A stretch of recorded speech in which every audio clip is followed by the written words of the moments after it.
మహారాష్ట్రలో పార్లమెంట్లో పూర్తిగా ఇండియా కూటమికి సంపూర్ణమైన మెజారిటీ వస్తే సరిగ్గా 5 నెలల తర్వాత శాసనసభ ఎన్నికలు జరిగితే మనం పూర్తిగా ఓడిపోవడం జరిగింది.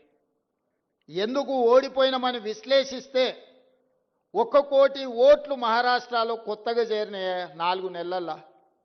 నేను అడుగుతున్నా, 4 నెలల్లో ఏ రాష్ట్రంలోనే ఏ దేశంలో అయినా 1 కోటి మంది పుట్టగలరా? ఒకవేళ పుట్టిన వాళ్ళకు ఓటు హక్కు వస్తుందా?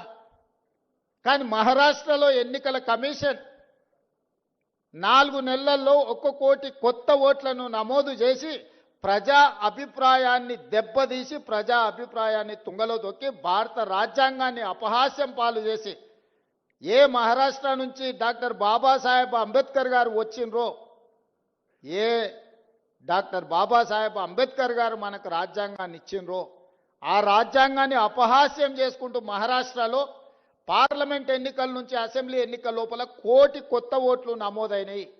ఆ దొంగ ఓట్లే మహారాష్ట్రలో బీజేపీ ప్రభుత్వాన్ని అధికారంలోకి తీసుకొచ్చినాయి.